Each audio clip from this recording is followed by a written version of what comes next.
Hey, everybody. God damn, we need some energy for this. AJ, tell us what we got. Nothing's going to jack you up without the jitters like Dubby. If check out all of their merchandise, they got the coolest shakers. They've got so many different flavors, and it literally will keep you going all night long. It is Dubby. Check them out when you go to their site. Put in fans working, and we're going to give you 10% off on any order that you put in. And then you could be as jacked up as me and the man they call Dave. Dave, speaking of being jacked up, what do you got for us this week? 10%, baby. Check it out. First things first. Let's get right out of the gate. Let's talk about...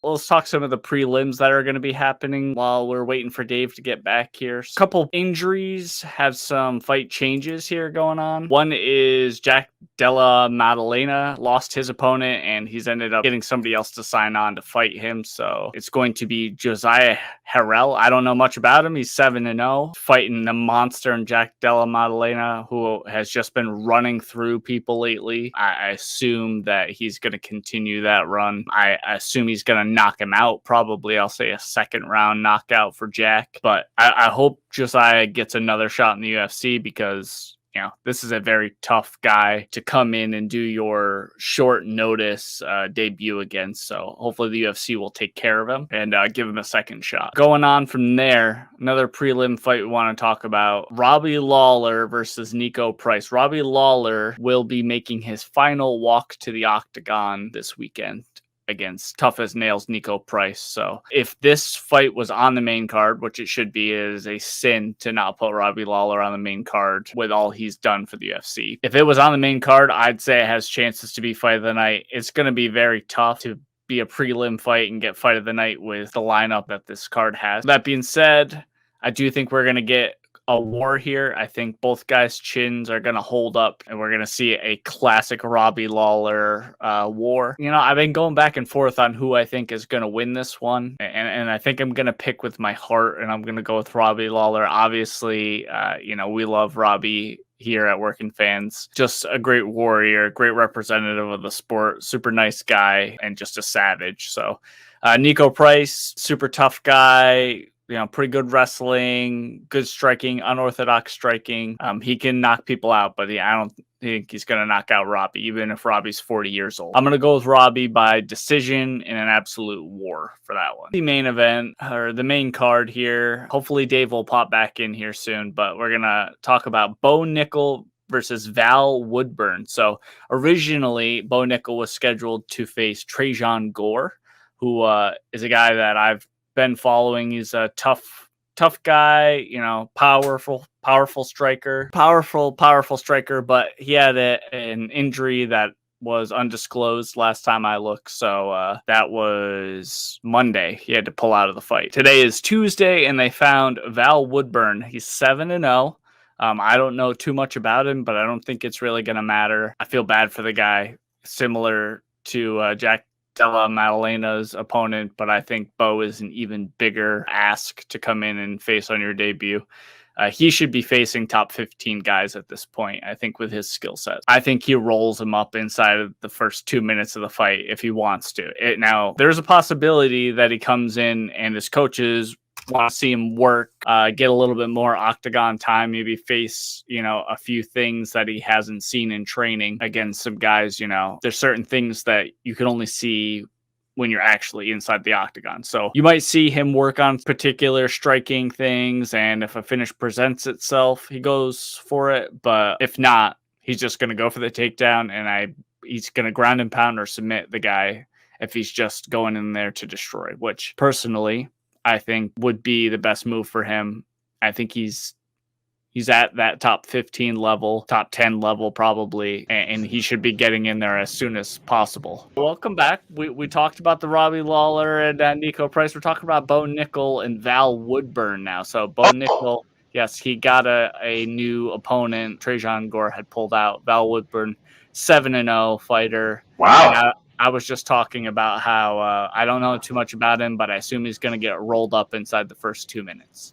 Well, that would be the idea, you would imagine. It's funny, though, because Trajan Gore, like, he had a 4-2 record, despite being in the UFC, Like, he was already 1-2 in the UFC. He won his last fight over, I have Josh Fiend, I believe, and the guy's like 10-4. So Trayshaw was an interesting opponent. He trains with Uriah Hall, and I still felt like at the end of the day, he was there for Bo Nikal basically to beat.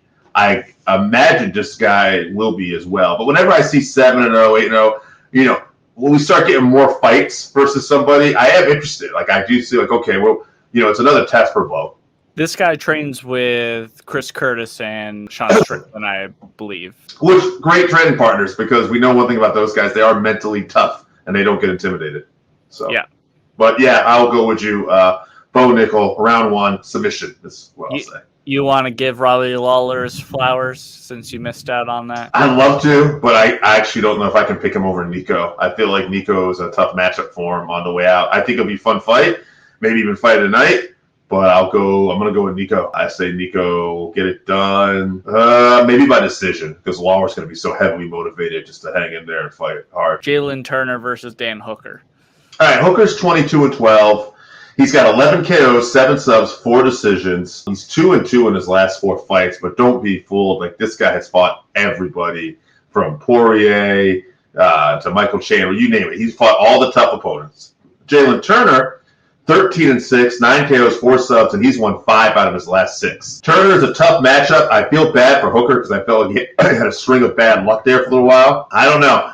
It's funny. I like Robbie Lawler. I want to pick Robbie Lawler. I want to pick Dan Hooker, but I'm going with Jalin Turner. I just think Jalin Turner is going to get this done.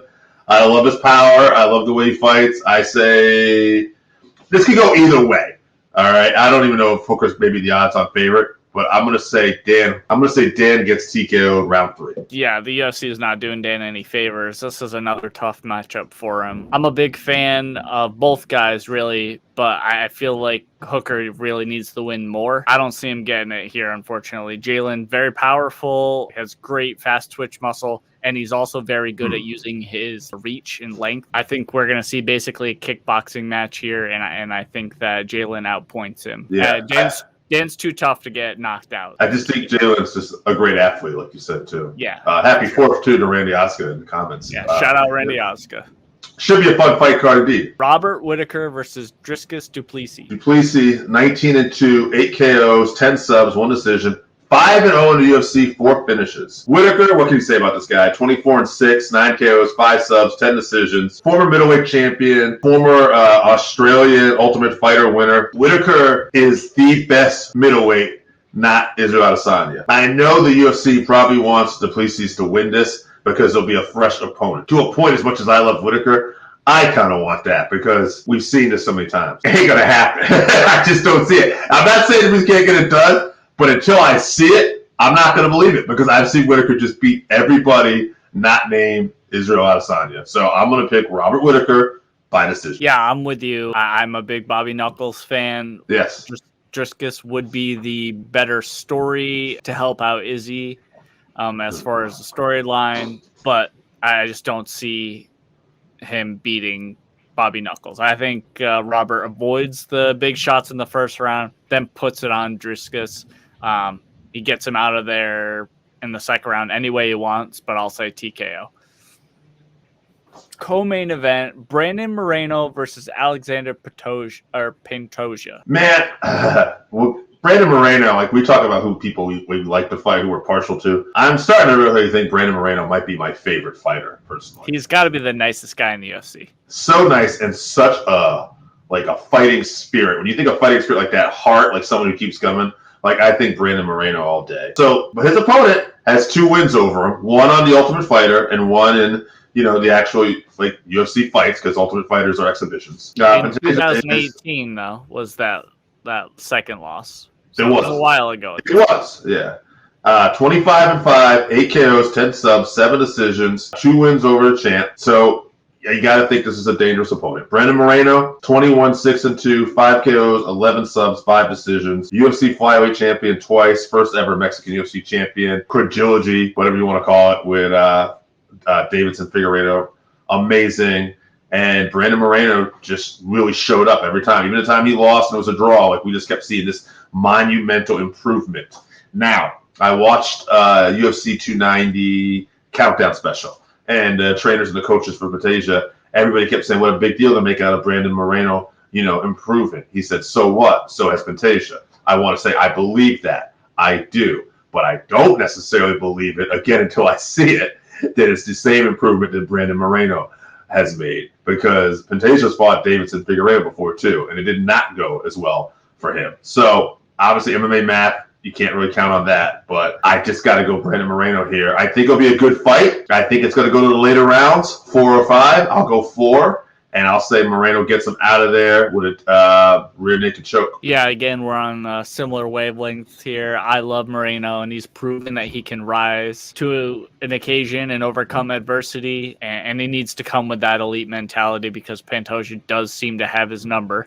But like I was saying, that's up until 2018. And yes, both guys have improved, but they say, being the champ, you're 10% better, 40% better, or whatever. Yeah. I do think that gives Brennan that extra confidence, and I think that's what he'll need to go in there and be his best self.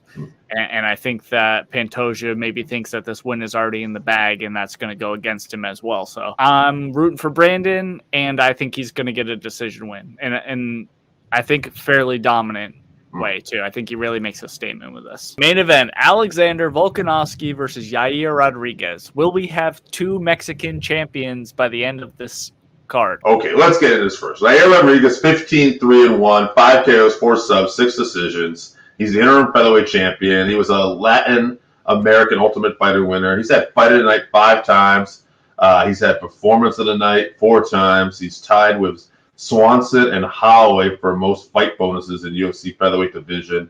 Latest knockout ever in UFC history with that buzzer beater over the Korean Zombie. So this guy is excitement, and I say it every time I think Yair's about to fight. This guy continues to improve leaps and bounds, and we never know what version of Yair we're going to see. Now, Volkanovski, 25-2, 12 KOs, 3 subs, 10 decisions. Current featherweight champion, 3 successful title defenses, Fight of the Night 3 times, Performance of the Night 1 time, tied with Arnold Allen for the 2nd longest win streak in featherweight division history, tied with Max Holloway for the 2nd most title fight wins in UFC featherweight division history. What all that means is this is a guy who knows how to win. He finds ways to win all the time. I can almost use my logic with Whitaker with Volkanovski, meaning I want Yair to win. I think Yair would be a more exciting champion. I think it'd be more favorable. But until I see it done, until somebody shows me they can beat Volkanovski, I have a hard time picking against him. That being said, I'm entitled to pick one with my heart. I'm not actually betting on this. If you're betting on this, bet on Volkanovski by decision or submission with a rear naked choke, probably round 4 or whatever. I'm going to go in spectacular fashion. The only way I think Yair will get it done with a TKO, and I'm going to actually say he gets it done a little earlier, round 3, because I think he'll need to get it done a little earlier if he's going to do it too. Round 4 and 5, Volkanovski just gets better as the fight goes. Yeah, I'm so interested in this fight. Yair presents some obstacles that we haven't seen Volkanovski deal with yet. The length, obviously Volkanovski's always the smaller fighter in all of these fights, but Yair uses his reach better than almost any other fighter in the division. And if I could just say, not to cut you off 1 second, because I think you'll agree with me, this and just popped in my head. Someone would probably hear this and argue, well, Max Holloway is the best boxer, right? Yair uses not only his reach with his arms, but with his feet better than anybody. Right. His ability to cover distance with those kicks is unmatched in the division for sure. So maybe Giga Chikaze, but he's not in title contention right now. So Yair, so creative with all of his striking too. And then after that Max Holloway fight, we just saw how tough he really has gotten. Excellent chin. And like you were saying, he gets those giant leaps in ability between fights, and he's going to need one of those giant leaps here because Volkanovski at this point is the greatest featherweight for sure. And, I just don't think that Yair's going to be able to knock him out. He has all the tools to, but like you were saying, Volkanovski just finds a way to win, and I assume he's going to make the correct adjustments.